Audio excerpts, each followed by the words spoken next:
Mbote Bandeko. Greetings to all the Bantu family all over the world, to the dispersed outcasts of Isolele in the eastern and western hemisphere. May the spirit of Tatanzambe be with you and wherever you are in this world. Welcome to another episode. As you have seen, the title of this video is The Mysteries of God and Spiritual Elevation. Yes, the mysteries of God, of Nzambi and Pungutulendo. I place in God so that everyone who watches can understand, even those who are not familiar with the name Nzambi can understand what we're talking about. Okay, so first things first, if you come in the live feed, make sure to like the video and share with family members and friends. Invite some people to come in and to join us. Hallelujah. Mbote, and of course use the chat. Let me know that you're here, that you're present, that you're listening. Okay. Mbote benakongo benanzambi. Hallelujah. Ingeta. Yes, you're coming in. Let me know that you're there. Write something in the chat. Make your presence known. Hallelujah. So like the video, invite some people to come in, and we can start with this another live episode with Nabi Kefas. Our subject is the mysteries of God and spiritual elevation. Yes, so come. Let's go. Let's go. The mysteries of God and spiritual elevation. Come on, people. Yes. Like the live feed. Invite some people to come in. Come on. We need more presence before I can start. We need more people watching in the live chat before I can start. Hallelujah. So I pray you all safe, in good health, and prosperous wherever you are in this world. Yeah, as the spirit of Tatanzambe is with you and the angels surround you and keep you safe. And of course, you and your family members, your household. Let's continue to pray for those who don't understand the message that we're preaching, the message, and the teachings, that we are presenting to the Congo, Nzambi all over the world. All of us, we are Congo, all of us. You may be in Jamaica, Haiti, in Mexico, let me just say the Americas. You can be in Europe, you can be in Asia, you can be in Africa. Everyone who is connected with the Bantu lineage, you are Congo. Yes. What does it mean? In Lingala, in the Kikongo, Congo is not just a name of a people and a place. It's also a name used for the Most High. Yes, used for God. So Congo, which points to the Most High. Congo, which points to the people. Congo, which points to the land. Hallelujah. Let me see. Okay. Now let's start. And I hope some other people will join us live. Right now, this very moment, there are not a lot of us who have tuned in. But all right, no problem. We will start, and those who will join us later, they can just rewatch this episode. Now, before I start, make sure that you have liked the video. Very important for the YouTube algorithm. Always give us a thumbs up so you help the channel to reach a broader audience, to reach more people, and to grow into the algorithm of YouTube. Okay. Now, like I said, today I will talk shortly about the mysteries of God and spiritual elevation. and we will look into the history. We will do some study in the Bible, and we will read some quotations from books. Okay, so there's a lot to share. Yes, and I'm 100% sure that every one of you will understand this message. Okay, let me start with a short story. When the European, talking about the Portuguese, when the European came to Congo, yes, starting with the explorer who is named Yiseka'yah. Yiseka'yah did not discover the Congo River. He also did not discover the Congo Kingdom, because in Angola, children are taught, they were taught the history of the Portuguese and not the history of Congo, of Angola, in the curriculums, in the school curriculums, because they had to follow the curriculum of the colonizers to educate the children. Yes? So in schools, children were taught that Yiseka'yah discovered the Congo River, who was called Ntsadi. He did not discover Congo River. Come on. You cannot discover a people who already exist. Okay? You cannot discover a river the people already know exists, because they called it Ntsadi, the river Congo.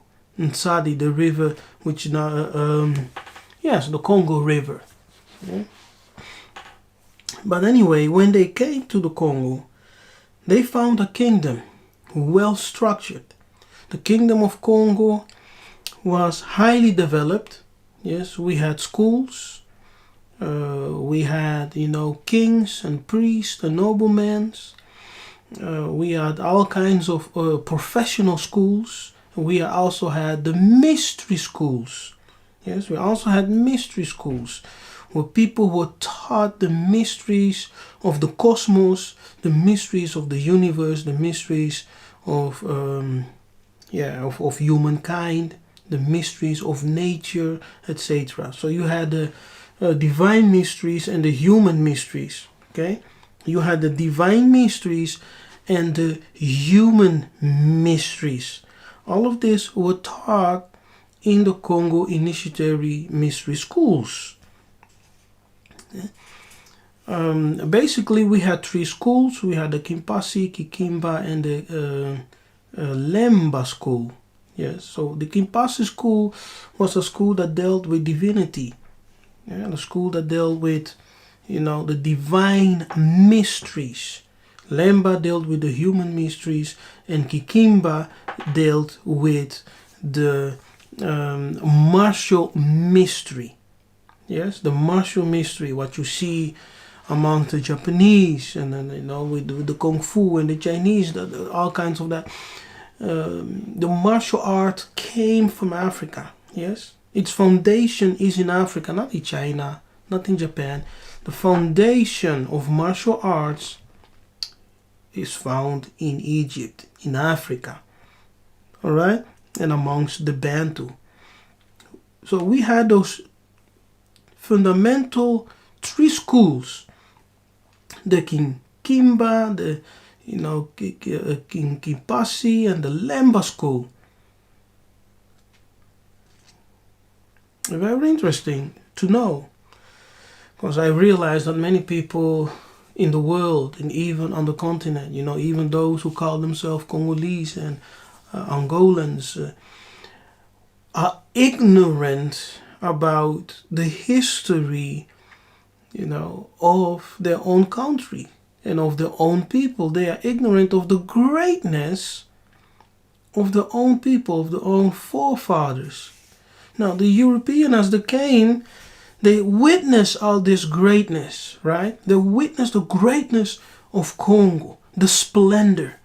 There were no crime. The morality was very high. People were gentle among each other. You understand? No one had to close his door or lock it with 7 locks. There was no crime. The doors were open, wide open. You can just walk in. You can talk with people. Yeah, people were living according to the divine law of Ubuntu, the divine law of, the principles of the Tanzambe. That you are not to commit any crime. Yes, you are not to hate your brother. You are not to steal. You are not to murder. All those things were familiar with the Bantu. I'm telling you. So, the European never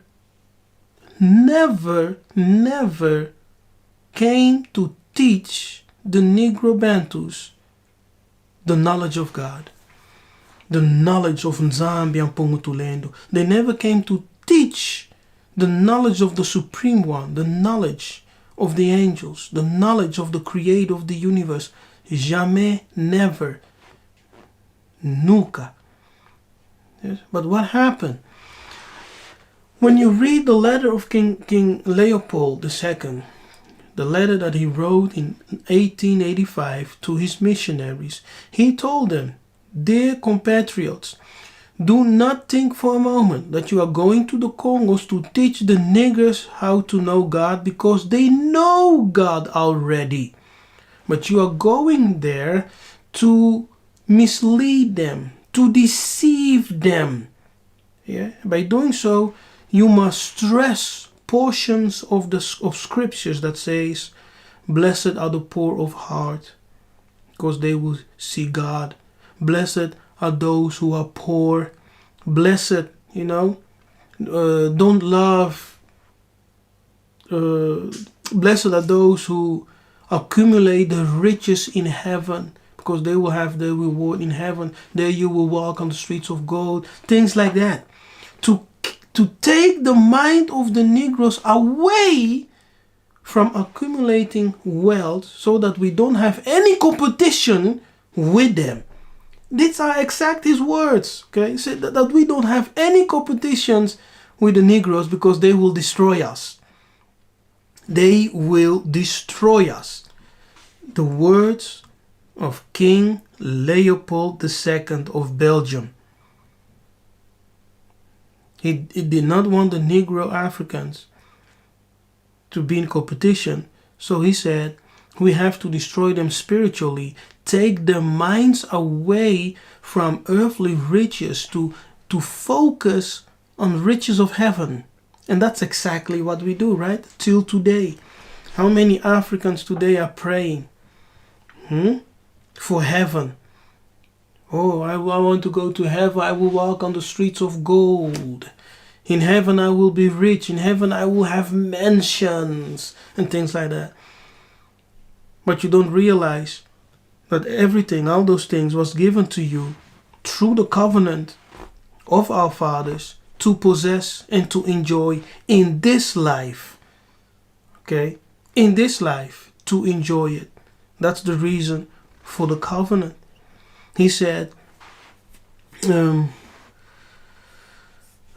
let me just show you, okay, the power of the covenant. I will show you the covenant, the power of the covenant. My goodness.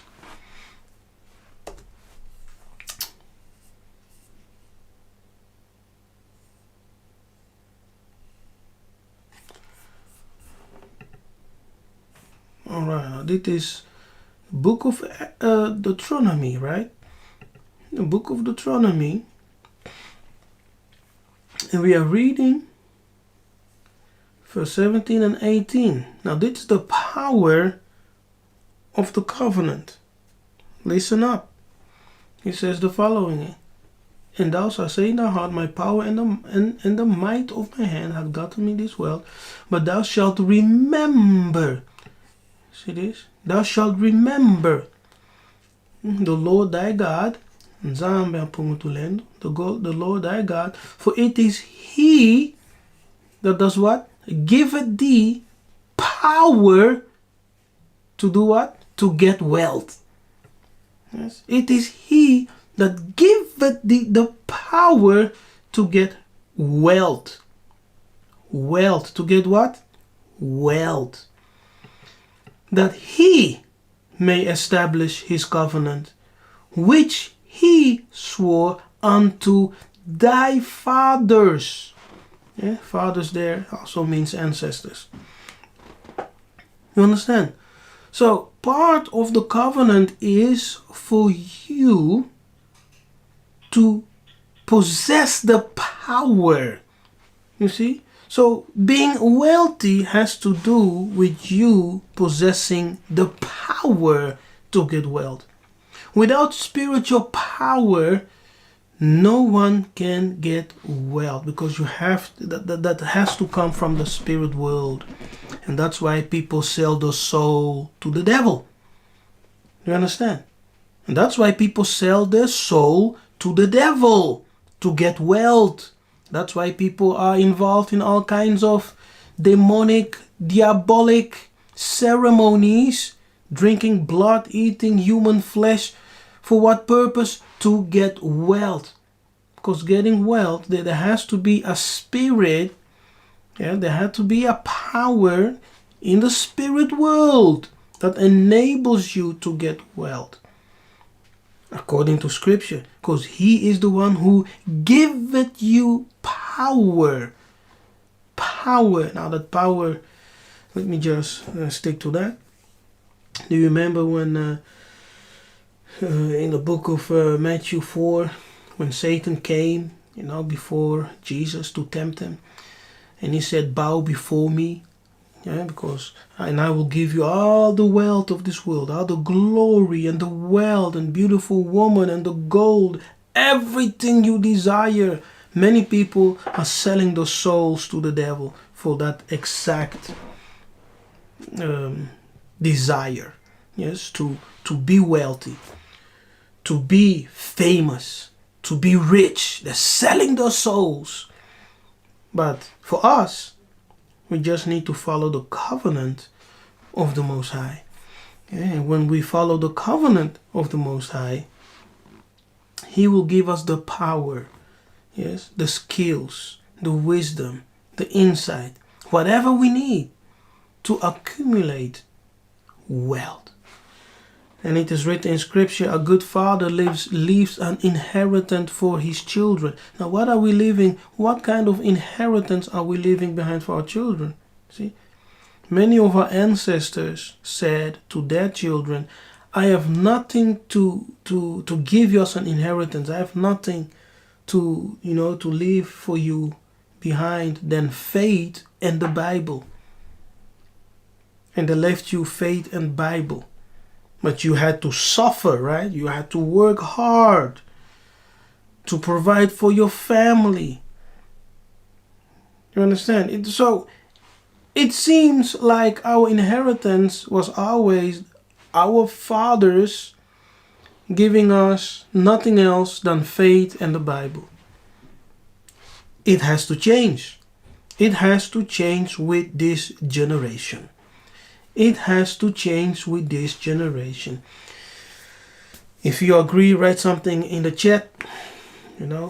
If you agree, let me know. Write something in the chat. Alright, now we're talking about the mysteries of God and spiritual elevation. So we're gonna look into the mysteries of God and spiritual elevation. What are the mysteries of the Most High? Did you know that the ancient world was built upon the mysteries of Zulu, the mysteries of heaven, the mysteries of God? The ancient world was built upon the mysteries of God, which they also called the philosophy.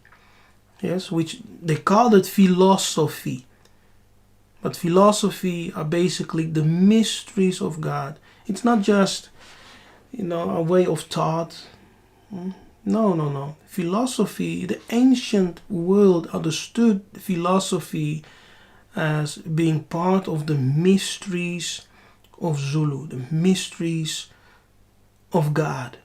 Yes?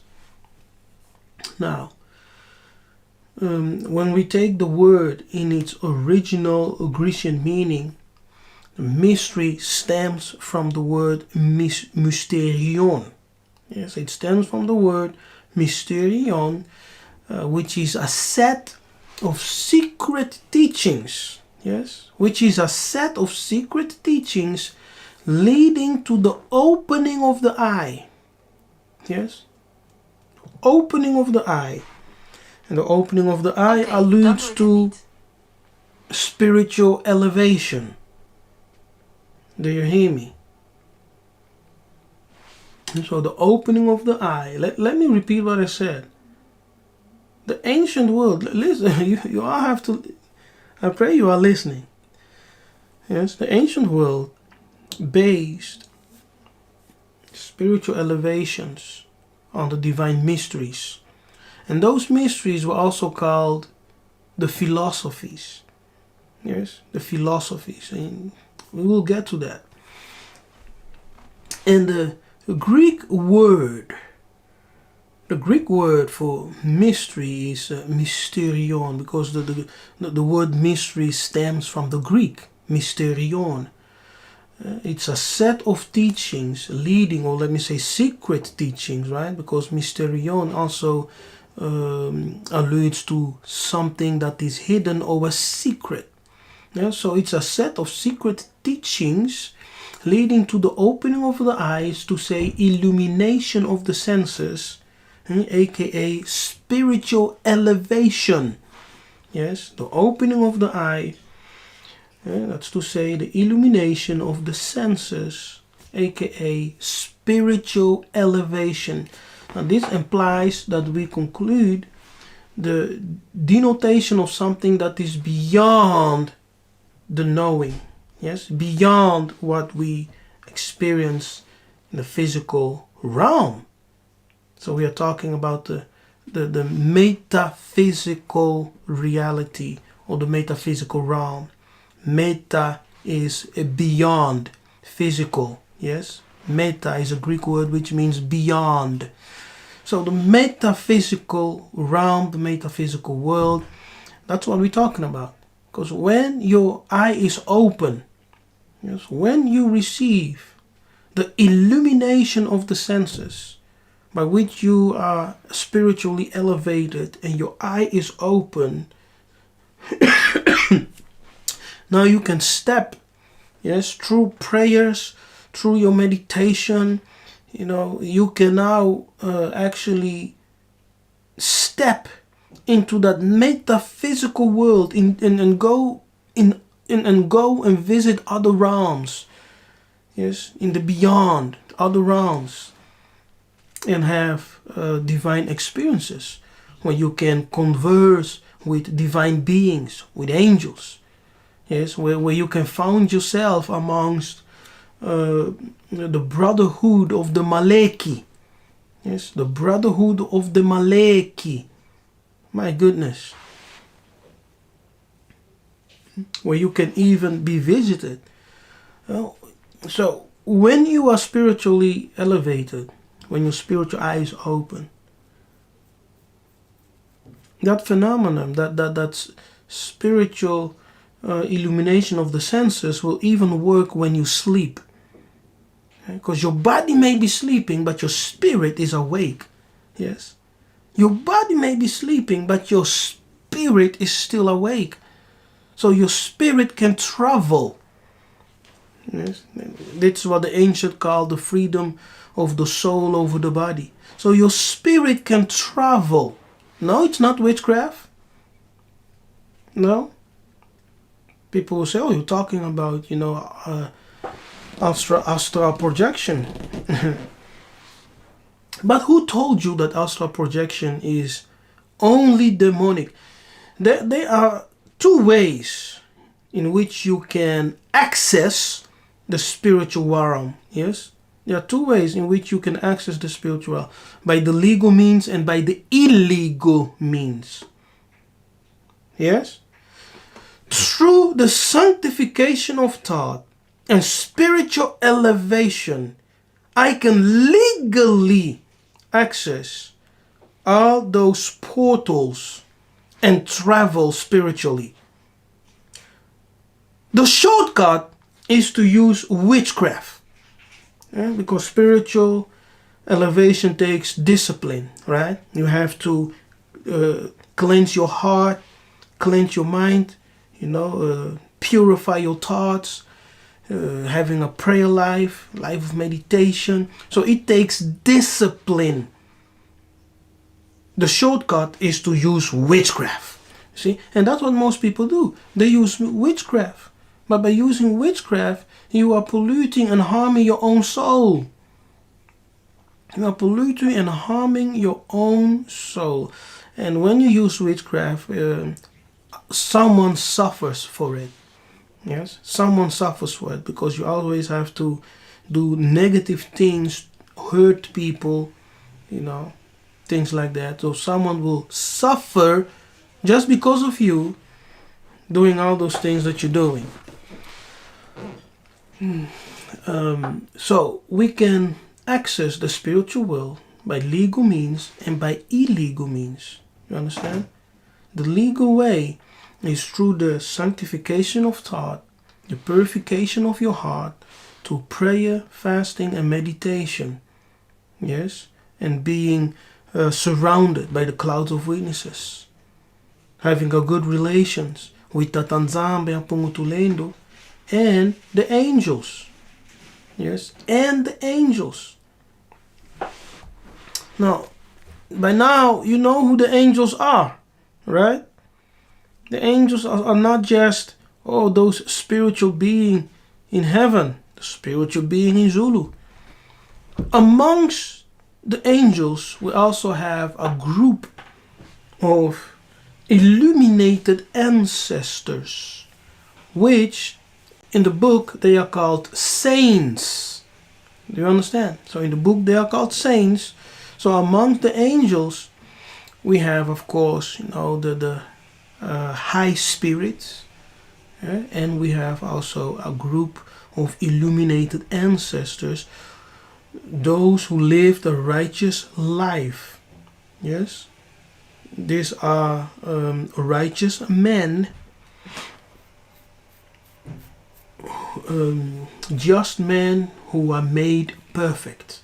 Yes, these are just men, righteous men who are made perfect, who have received a good testimony, a good report. From whom? From the angels who surrounded them during their life. Yes, so they have received a good report from those angels who surrounded them during their life, and now they have gained perfection. They have gained perfection. So, when you read your Bible correctly, you will notice that Tatanzame and Pungutulendo and the prophets and all those saints are telling you to reach that perfection, to strive for that perfection. Let me take what is his name? Abraham, for example. Yes, Abraham was told, "Walk ye before me and be thou perfect." Yes, that's what the Most High said to him. That's what the angel said to him. "Walk ye before me and be thou perfect." You understand? And even the New Testament, we are told that we need to strive for perfection. Yes, we need to strive for perfection. What is that? What is the meaning? How can I understand this perfection? That's what they call the achievement of perfection. Has to do with reaching that point where you become complete. Yes, complete. In the Egyptians, in the mystery schools, they called it salvation. Hey, the Egyptian called this in the mysteries salvation. Yes, salvation. Because salvation has to do with you. Now, before I say that, let me tell you this story. When Tatanzama created the first man, the first name according to the Bukongo, Baminyanga, and other tribes, they called the first man, the first muntu, Mahungu. Yes, Mahungu. Mahungu, in its definition, means one who is initiated to stand among the gods. Yes, so the first man was created as another God self, who stood amongst the gods. He was part of the council of the gods. Eden is also called the mountain of God, the mountain of the holy congregation, where the gods came together to congregate. Eden was called the mountain of God. So Mahungu, the first Muntu, served there as king and priest in Eden. Yes, he was king and priest in Eden, one who was initiated to stand in the council of the gods, to be a member of the council of God, and the universe was given to him to rule it. Yes, the universe was given to Muntu, Mahungu, to govern it, to rule it, yes, to possess it. Now, when he fell, because of lack of obedience, because every child of God has received the gift which we call the free will. You see, so evil exists in all of us potentially because we have a free will to choose what we want to do. Yeah, we want to do good or bad. So evil exists in every one of us, as good exists in us, because we have that potential to choose. Yeah, so he chose wrong, of course, also due to the woman. Yes, due to the woman. Yes, we're not misogynistic, but due to the woman, some things happened that he lost his divinity. Yes, he was stripped from his divinity, stripped from his glory. And what I'm telling you is a Bantu story. Yes, it's nothing to do with the Bible, but it corresponds with the Bible. Yes, because the Bible are stories of Muntu which the Kadiampe took and created their own versions and etc. And suddenly it was an apple, but it was never an apple which they ate. It was something else. It was actually a sexual sin. Yes, that caused the fall. It was a sexual sin. Not an apple. Not bite of an apple. It's nothing to do with it. That's a Greek myth. Yes, that's a Greek myth. It's nothing to do with apple. But anyway, he fell, he lost his divinity, but in the Bukongo we are taught that the loss of the divinity is only illusory. Why illusory? Because through the act and practice of sanctification of thought, yes, one can once again regain that divinity. And that is what the ancient called salvation. Yes, salvation. Do you understand? So that's different than what you were taught in church. Yes, that salvation has to do with receiving Christ as your Lord and Savior and you're saved. No, it has to do with you regaining your divinity which you lost. Yes, regaining your divinity. And it is one of the reasons the Apostle Peter said, everyone needs to work out their salvation through the sanctification of thought. Yes, by applying the mysteries, the wisdoms of the Most High. Hallelujah. Now, 15 October 15 October, that's coming Saturday. This Saturday, we will have a seminar where we discuss also a portion of the things what I said right now. The seminar is called Bukongo. So we will look to the true religion of our ancestors, the Israelites. Okay, the Bible is not our religion. The Bible is a collection of books which our prophets, our ngunzas and sakus, wrote down. Our Banabi, they wrote down. And the European, let me say the Greeks, when they were taking manuscripts, when they were under the feet of our priests, our students, they were writing things down and creating their own manuscripts, and that's how they form eventually the manuscripts of the Bible. Yes. So our religion is a mystery, right? Because the Christian church, the Romans, created their own religion, which they tried to subdue the whole world to embrace their religion, to colonization and slavery, conquest, etc. The Islamic people created their own religion called Islam. Yes, and they did the same as the Christians. They tried to, subdue everyone to enforce them to receive their religion. Yes, we have the so-called Jewish people who also created their own religion. Yes, Judaism is not our religion, people. It's not ours.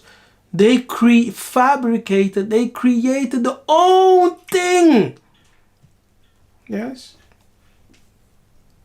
Mm-hmm. But what is the religion of the Negro African? Is it the Bible? Is the Bible the religion of the African? Let me say it again. The Bible is a book. Yes, it's a book of prophecies, originally written by Africans. Yes, by Africans, by Muntu, by Bantu, by our people, our prophets and priests, our spiritual masters, those who received messages from Zulu. They wrote down the prophecies. Yeah? So I don't deny the Bible. I don't reject the Bible. I don't burn the Bible. I still read the Bible. I still use the Bible. You need to be spiritual. Yes. To understand those things which are written in the book. Many people are not spiritual.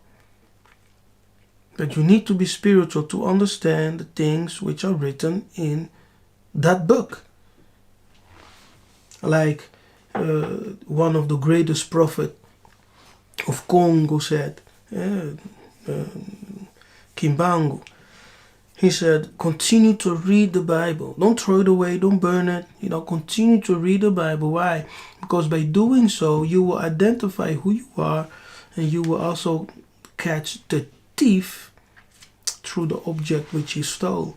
One day, as I was laying on my bed, just meditating, I heard a voice of Nzambi Mpungutulendo speaking to me, and he said, my son, the Old Testament is your foundation.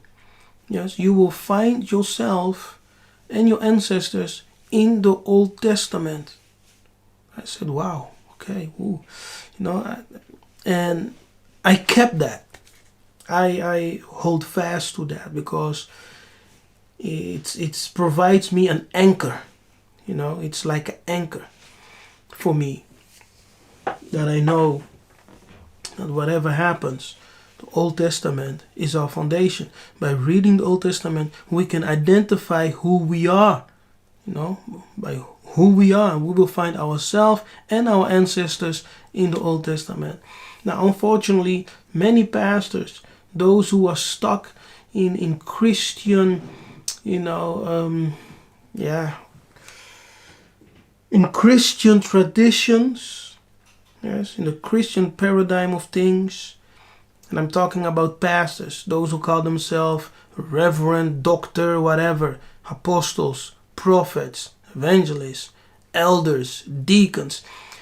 Many of them are stuck, so stuck in that Christian theology. They find it very difficult to listen to the things we say, for example. Because for them, if they just listen for a second, they already conclude that we lost our mind. Okay? Immediately come to that conclusion. These people are crazy. They deviated from the faith. They're going straight to hell. Have nothing to do with them. Hey. By the revelation of Tatanzambe and through his spirit, we know. We know. Yeah. So Africa, my goodness, Africa, my goodness. The pastors in Africa are crazy. Yes. The things they do. My goodness. The Africa in the West, Africans, America, they just want money. Yes, everything is about the money, the Benjamins. They want the greens, they want the money, lying to people, fooling people, messing with other people's women all the time. They just want money. But in the pastors in Africa,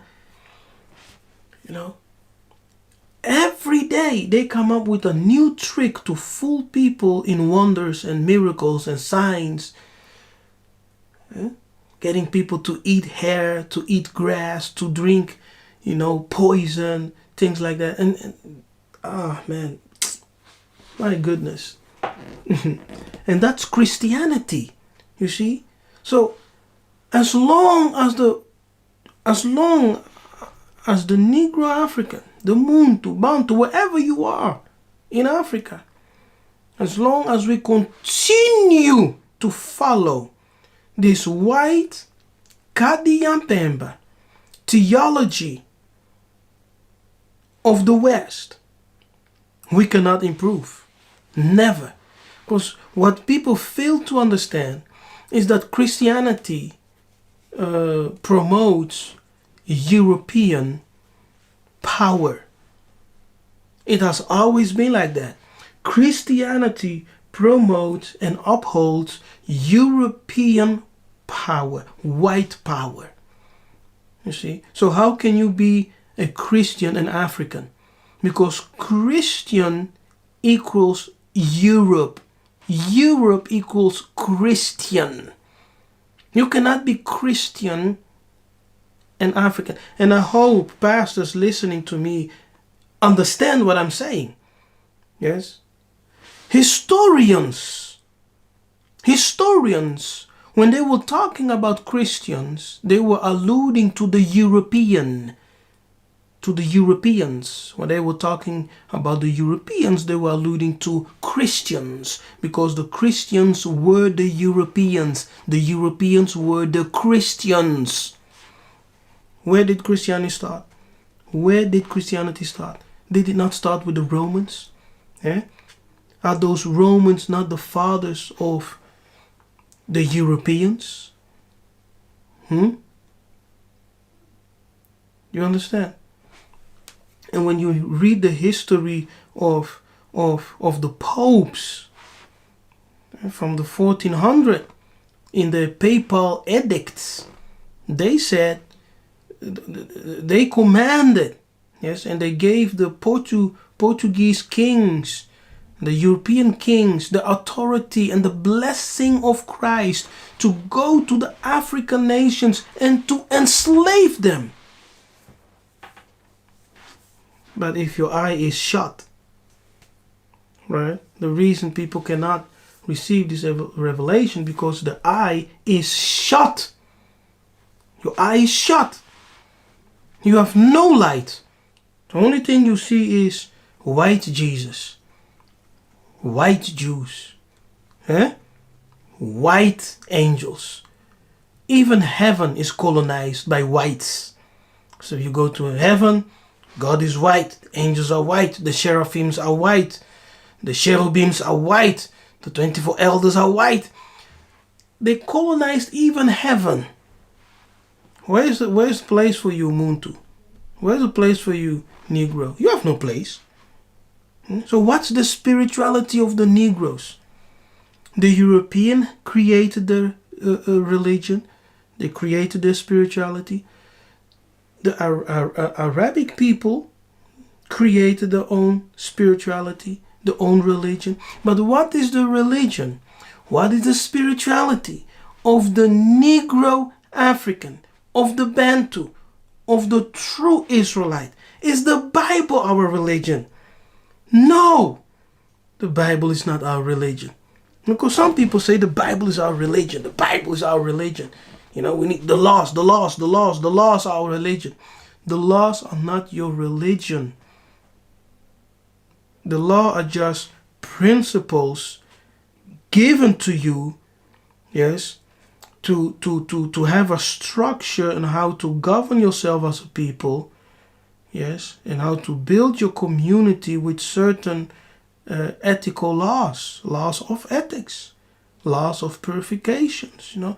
And the law of purification in those days were given to us because of hygiene.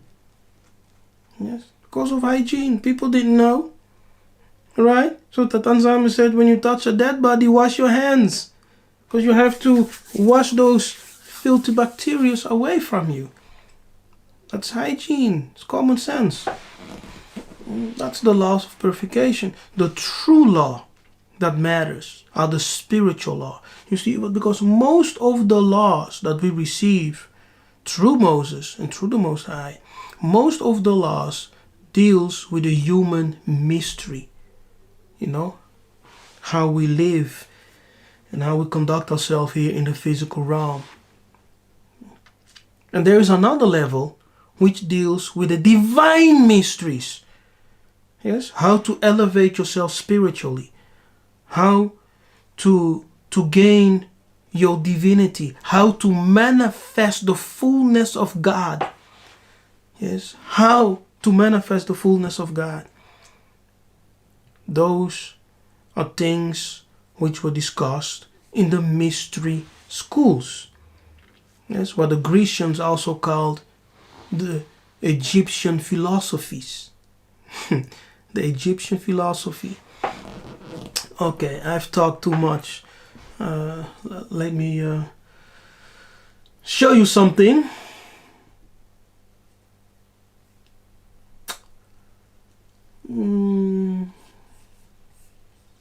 Yeah, of course I have to share my screen. Okay, now let's start here. Okay, now you really have to pay attention right now. Okay, pay attention because we're going deep. Before I go there, so remember people, 15 October is coming Saturday. We will have a seminar, Bukongo. Yes, where we will talk about, we will give explanation. You know, what is Bukongo? Bukongo means the wisdom of Congo. The wisdom of Congo. Congo can also mean that can also refers to God and to the people and to the land. So you have Congo and Zambi, Congo the land, and Congo the people.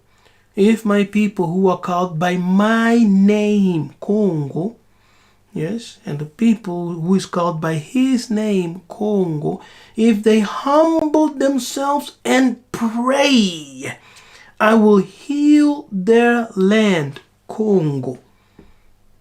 See? That's the mystery. That's the mystery people fail to grasp. People fail really to understand. It is Congo. A land destroyed. A land spoiled. A land robbed until the salvation, the divine king will appear and save them from their enemies. Deliver them from their enemies. Wherever will be found, will be gathered back to the Holy Land, which is Africa. Africa is the Holy Land. Africa is the land where God dwells. Yes, it's Africa. It's not in the Middle East. Africa is the land. And by the way, the Middle East was always part of Africa, until they changed it in the 1700s, and they, called it Middle East, and they created, the Suez Canal to divide it from the rest of Africa. This Ghanaian Pemba, they know exactly what they do. Okay, don't think they're just doing things by coincidence. They know exactly what they're doing. Hallelujah, Kembu. Now we're gonna go a bit deeper. Okay, we're talking about. By the way, don't forget to register for the seminar. The instruction how you can register for the seminar is in the description box below. So check it out and register today. We still have some place, so you can still come and join us. With the Seminar Bukongo, we will have Dr. Luyaluka, who will give a lecture on Bukongo. It will be powerful. It will be powerful. You don't want to miss this seminar, people. You don't want to miss the seminar. Come. Don't wait. Do it now, because full is full, right? Full is full. So make sure to register today. Follow the instructions in the description box below. Okay, Kembu. Let's go deeper now. Let's read this portion here. Keep therefore and do them, what? The commandments, right? And do them, for this is your wisdom. Wisdom. And what? And your understanding in the sight of the nations, which shall hear all these statutes and say, surely this great nation is a wise and understanding people. Yes. Now, precious beloved, where in history, listen to my question, okay? You can give your answer in the chat. You can respond in the chat. But where in history has the collective world ever said of the Jewish people of today, these are a great people, wise and understanding people? Wow, this is a great people of understanding and wisdom. Where in history has the collective nations, yes, the whole world, made that declaration or statement about the so-called Jewish people today who are occupying Palestine? Anyone has an idea? Where in history did all nations come together and say, wow, we praise the Jewish people, they are so great nation, full of wisdom and understanding. Wow, they are amazing. It has never happened. It has never happened. Most of the prophecies which are written in the book, they do not even come close to fulfilling those prophecies. They cannot stand parallel with those prophecies. You understand? Not at all. Never happened. Never happened. But the whole world, the whole ancient world, yes, are you hear me? The whole ancient world gave a testimony of Egypt. And they all said, God dwells with the Negroes. The whole ancient world agreed on it.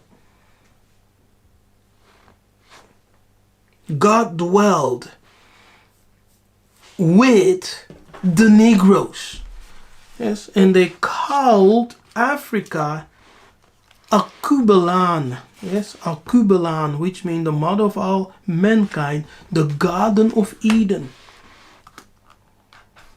That's just one of the names. They also called it Olympia. What does Olympia mean? Olympia means the place where the high ones live. Olympia is the place of the gods. Yes, they also called it Hesperia. So on and so on. All those titles just alludes to the place of God. My goodness, what the heck is this?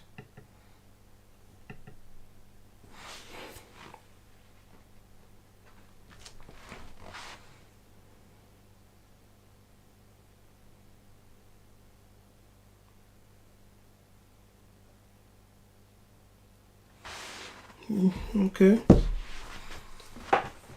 Now let's look to this word here, wisdom. And so let's go and look up this word wisdom. So I want to show you something here.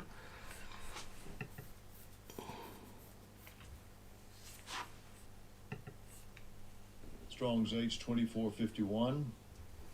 Chokhmah. Chokhmah.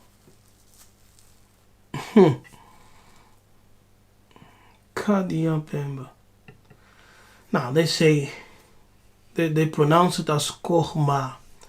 Chokhmah means wisdom. Yes. Chokhmah means wisdom. It's translated as wisdom. And as skill. Look at this. Skill in war. But what has wisdom to do with skill in warfare? Yes. What has wisdom to do with skill in warfare? It doesn't make any sense, right? And when you look at the Strong's definition, wisdom in good sense, skillful, wisdom, wisely fit, etc., it doesn't really give you any idea. But when we compare this word with the Congo word, because the word here, Chokhmah, for wisdom, is alike with the Congo, is similar with the Congo word Ngoma. Yeah? So instead of Chokhmah, you have Ngoma. Oh goodness. So they say Chokhmah, and the K and G, you know, the K and G are interchangeable. And so Ngoma, that's the Kikongo. Ngoma, not this here. Strong's H2451. Chokhmah. Chokhmah. Yes, Chokhmah. No, it's Ngoma. It's Ngoma. Yes, it's the Kikongo Ngoma. Now, the Kikongo word Ngoma, it can be defined as wisdom. Yes, but it can also define as the skill for war. Yes, and it is seen in the drum. It is seen in the drum. The holy drum. When our ancestors went to war, they took the Ngoma with them. Yes, the wisdom and the power of war. They took that with them, that wisdom, they took it with them. The Ngoma. And they will beat the drum. You know, and as they were beating the drum, they are calling upon the presence of the angelics. And they were calling upon the Logos. Yes, the Logos to work in them and through them, to empower them in that skill for war. Skill in war. Hallelujah. So if anyone here is familiar with the ngoma, if you are from the continent and you're familiar with the ngoma, please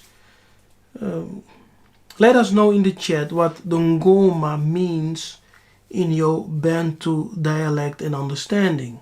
Yes, write it in the chat. Okay, write it in the chat. The ngoma means wisdom.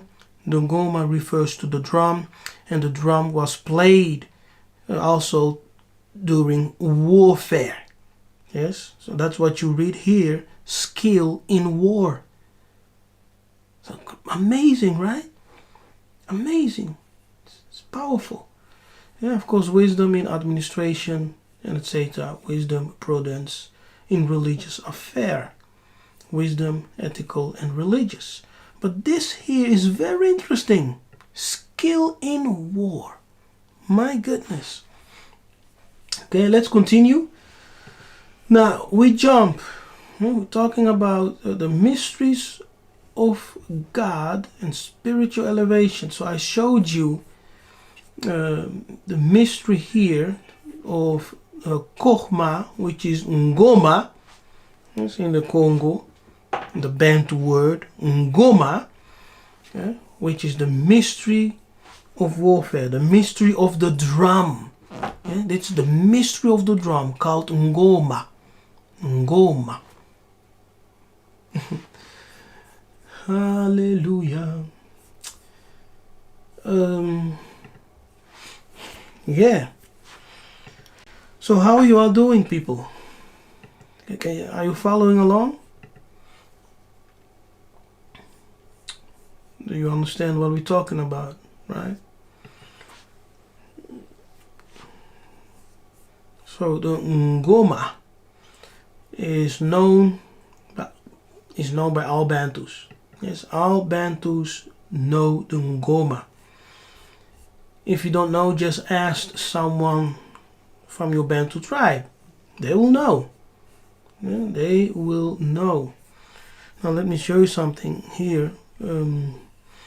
Watch this video here entitled The Lamba Jews and the Ark of the Covenant. Yes, the Lamba Jews, Ark of the Covenant, and the Ngoma. Yes, this here. Watch it. Okay? Watch it. It will tell you about the secret, the mystery behind the drum called Ngoma, which were also used in warfare, which is connected with the Ark of the Covenant. Yes. Why were they bringing the Ark of the Covenant on the battlefield? Huh? What's the mystery there? Why? Some people will say they were bringing the presence of the Most High. Yes, I agree. They brought the presence, yes, of the Most High. The presence of the angels. Yes, I don't think the Most High will be in the midst of war to fight or kill people. You know, he's too holy for that. Because during warfare, you pollute yourself, you understand? And that's why when you come back from warfare, you need to cleanse yourself. You need to go to that ceremony of cleansing. Okay? So if we are commanded to go through a ceremony of cleansing when we come from the battlefield, why would the Most High be there on the battlefield as we are killing people? So the Most High is never present at the battlefield. Never. Those who are present at the battlefield are the angels of war. Yes. And our ancestors, when they played the Ngoma, that's the mystery of the drum. Yes. The mystery of the drum. When they played the Ngoma, they were victorious in the battles. And it is known among Bantu tribes on the continent. Yes, everyone knows the Ngoma.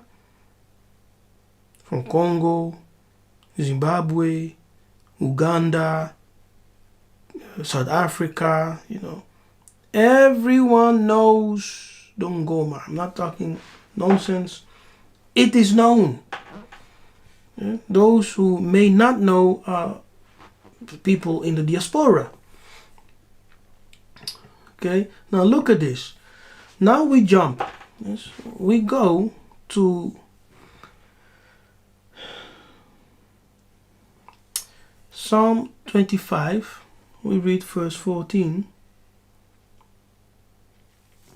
Pay attention now, because the secret of the Lord is with them that fear him, and he will show them his covenant. Okay, so the covenant of the Most High is a mystery.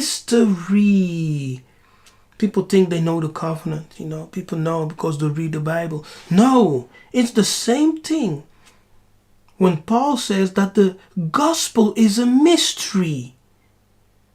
The covenant is also a mystery.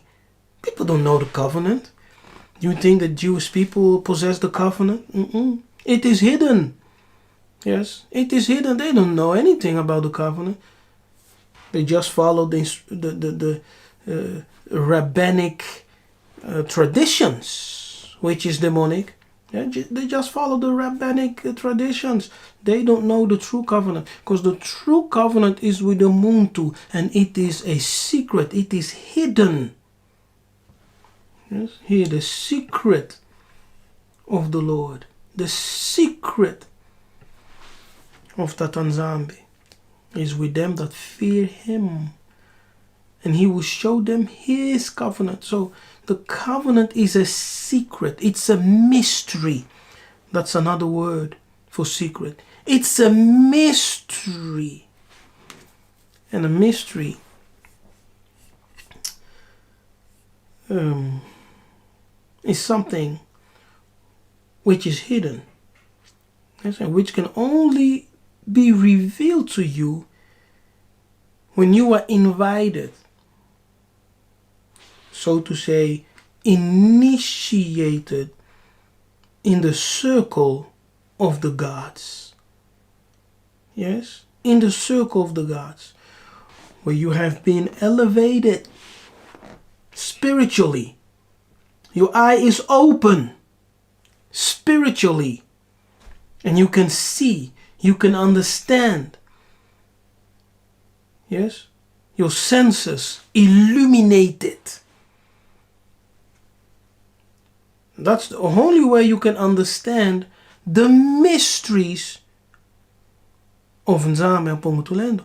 Because do you think that the mysteries are given to everyone? No. The mysteries are not given to everyone. Yes.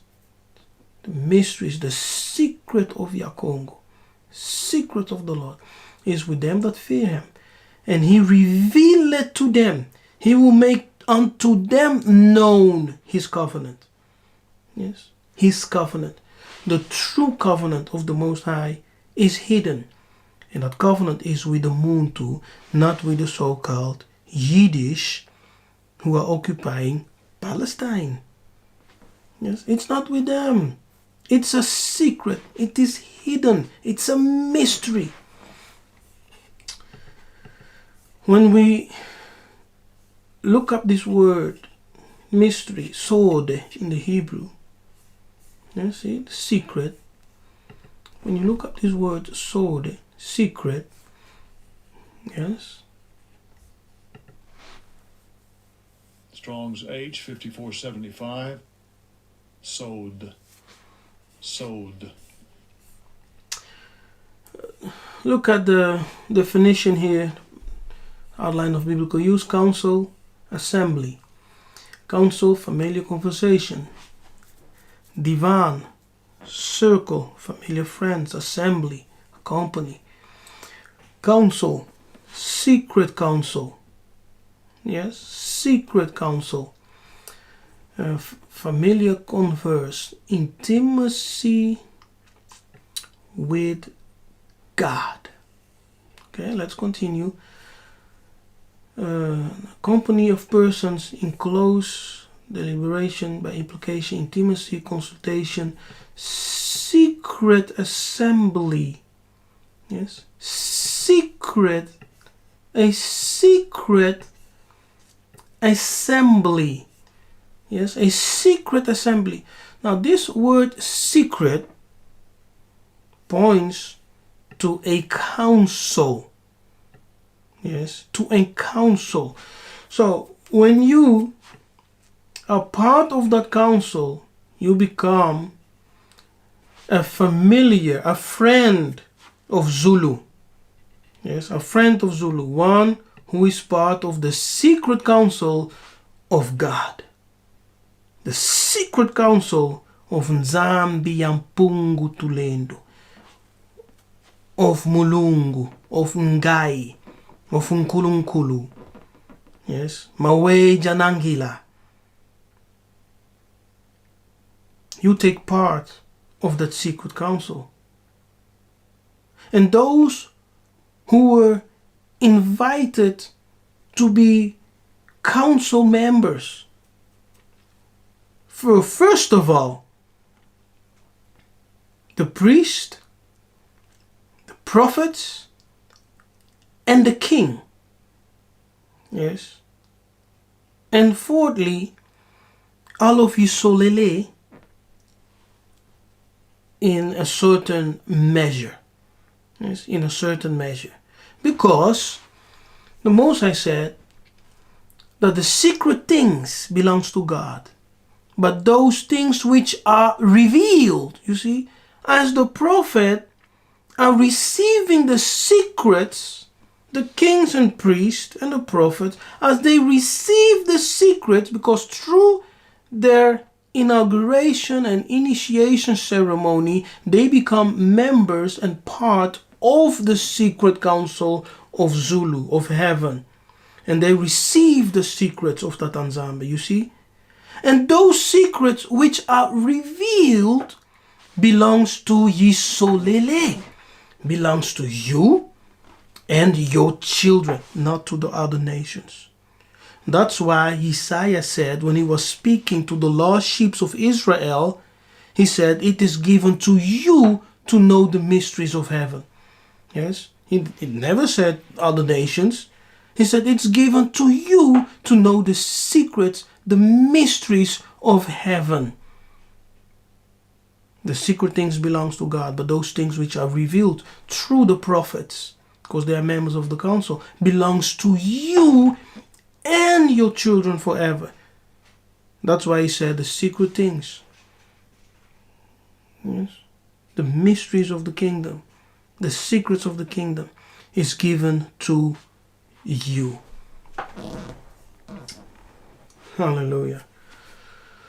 So it's very important to know that secrets are not revealed just to anyone. Yes, there is an order in the spiritual world. There is a high structure, discipline, and order in the spiritual realm. Yes, that's why when you want to access the spiritual realms and travel spiritually, it requires a lot of discipline, focus. Okay? Because Zulu has a high discipline mandate. It's very strict. One day, as I was sitting, and the Most High spoke to me, and he said, when you preach, stop joking around. Yes, stop telling jokes. Don't do that. I was shocked, because I considered myself a very serious young man back then, right? Very serious. But the Most High told me, stop telling jokes when you preach. Oh my goodness. Why? Because when you operate in that dimension with angels, with that army, of Zulu, There's no place for jokes. Yes. Hope you understand. Anyway, this is the book of Corinthians, 1 Corinthians 4 verse 1. He said, let a man so account of us as of the ministers of Christ and stewards of the mysteries of God. Yes, stewards of the mysteries of God. Now look at this. When we, like I said, the Greek word for mystery is the word mysterion, right? It's the word mysterion. Here, mysterion comes from a derivative muo, which means to shut the mouth, dus to keep a secret. Yes, to know how to keep a secret. If you want to be a friend of God, you will have to discipline yourself in keeping secrets. Okay? Now, look at this. Hidden thing, secret, mystery. Generally mysteries, religious secrets. Okay? Religious secrets confided only to the initiated and not to ordinary mortals. Wow, that's something. Now, of God, the secret counsel. See that? Look at this. The secret counsel. Wait a minute. Where did we see this before? Here. Secret counsel. Okay, so we have the Old Testament and the New Testament telling us the same thing. Telling us the same thing. And the ancient world, our ancestors understood that the mysteries of God was given to us through the mystery schools to help us, yes, to work out our salvation, to become complete beings. Beings who have regained their divinity, who have become just men made perfect, who will once again be God. When you become a complete being, you have regained your divinity. You are God. See, that's the mystery of salvation. It's the mystery of spiritual elevation. It has nothing to do with walking in faith or living by faith. No, it has to do with the implementation of the mysteries of God. So you need to know the mysteries of God, and they are revealed as you enter into prayer, as you fast, yes, as you practice the sanctification of your thought.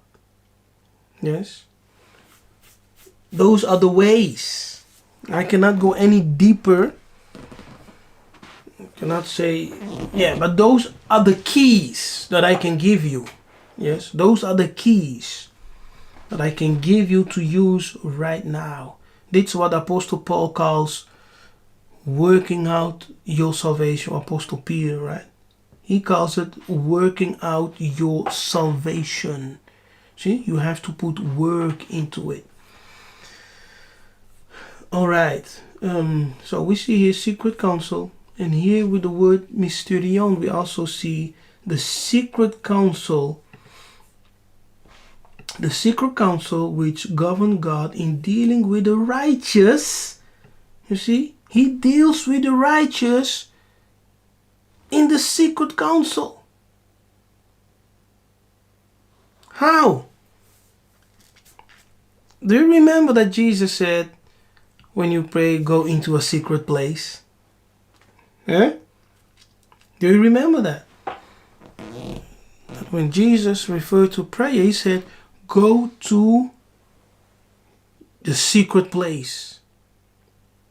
Go to the secret place and pray. The secret counsel which governed God in dealing with the righteous. which are hidden from ungodly, wicked men, but plain to the godly. That's it. See? Goodness. Now,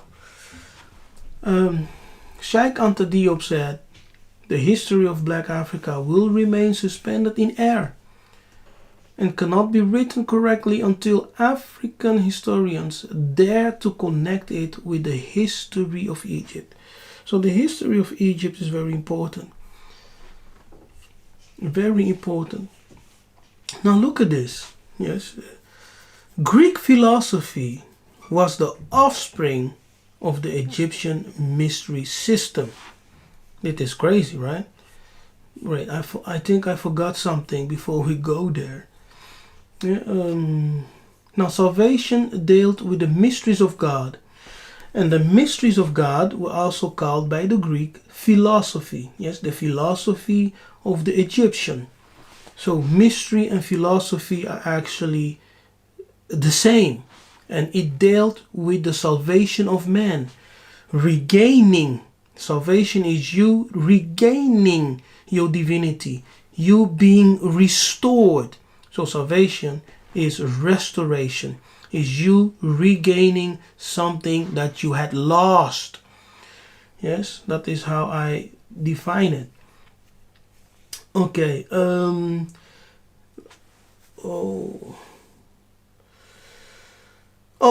Yes, it is Ephesians. Yes, Ephesians 1:17. Okay.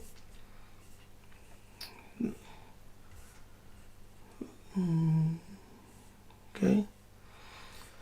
Now here, that the God of our Lord Jesus Christ, the Father of glory, may give unto you the spirit of wisdom. Wisdom and revelation in the knowledge of Him. Revelation in the knowledge of Him. Now, when we look up that word wisdom, is word wisdom, it's the word Sophia. Yes, it's the word Sophia. Just bear with me. Look at this. Sophia is also used for philosophy. You know, it's part of philosophy. Philosophy. Okay, let us just read it. The wisdom broad and full of intelligent use of knowledge of diverse matters. The wisdom which belongs to man, specifically varied knowledge of things, humans and divine. You see? Here, human and divine. Now, like I said, the wisdom, Bukongo, the wisdom of God, was also called the philosophy by the Grecians. Yes, the philosophy of the Egyptians, the philosophies of God. And in that mystery schools, yes, in those mystery schools, you had the human mystery and the divine mystery, yes, which the Grecian also called philosophy. So you had the divine mysteries and the human mysteries. I've told you, the Bukongo had 3 schools. Kimpasi was the school of divine mysteries. Kinkimba and Lemba were the schools of human mysteries. Okay? Now, the earliest theory of salvation is the Egyptian theory. The Egyptian mystery system had as its most important object the deification of man. This is what we call in the Bukongo regaining your divinity, because you have to become God once again. Yes, it was taught in Egypt. Wow, it is also taught in the Bible. It's one and the same. And taught that the soul of man, if liberated from its bodily fetters, could enable him to become godlike and see the gods in this life. Wow, where? In this life. Why in this life? Because you become what? A member of the council. Yes. So you become member of the council of God. So you can see the gods, plural, the high illuminated spirits in this life, and attain the beatific vision and hold communion with the immortals. My goodness. Hey, somebody, somebody. Okay, look at this.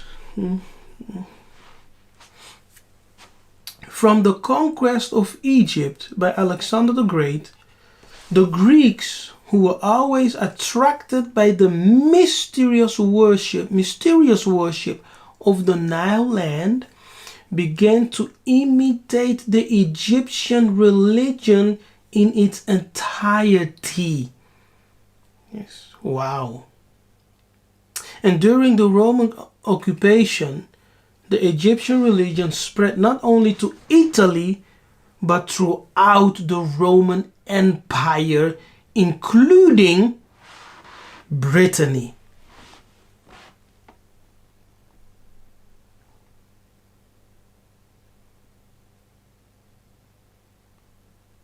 Including Brittany.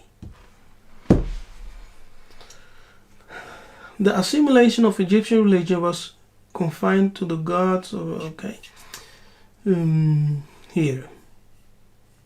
The success of the Egyptian religion was due, no doubt, on the one hand to its conservatism, while on the other hand to the shadowy philosophical abstraction which constituted a Greco-Roman religion, so that the staunch faith of the Egyptian together with the mysterious forms of worship led to the universal conviction among the ancients that Egypt was not only the Holy Land, but the holiest of lands or countries, and that indeed the gods dwelt there. Hallelujah. And that indeed the gods dwelt there. Now that's what the ancient world said about Egypt. That's what they said about, the mysteries of Egypt. The mysteries of Egypt. And through the mysteries of Egypt, when you were, initiated in those mystery schools, you were taught the purification of thoughts, and you were taught how in the human mysteries to connect with nature and the world around you, and in the divine mysteries how to gain that spiritual elevation and find yourself amongst the gods, being surrounded with the angels, the holy angels, and to have communion with them, to have fellowship with them. Yes, with the immortals. Who are the immortals? Spirit of just man made perfect. Angelic beings. Hallelujah. Kembo, if you loved what I have shared today, make sure to register for the Seminar Bukongo this Saturday, 15 October. Instructions on how you can register are in the description box below. Check it out. If you loved what I teach, if you love what I have discussed today, I'm telling you, you do not want to miss the seminar with Dr. Luyaluka. Yes, so I'm inviting all of you to join.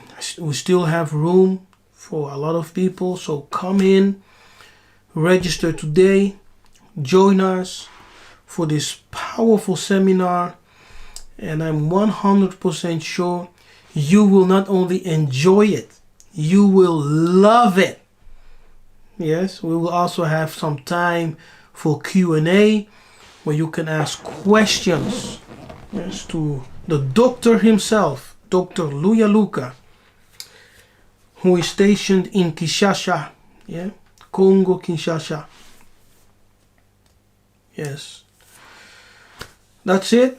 People, Matondo for watching, Matondo for being here, Matondo for your presence. I pray that the Tanzania may bless you and keep you safe in all your ways, and that you may prosper in everything you do. Remember, we are the people of the book. If you Bantu, you're Israelites. Hallelujah. Kembu. Don't forget to register for the seminar. May Congo reign. Ingeta.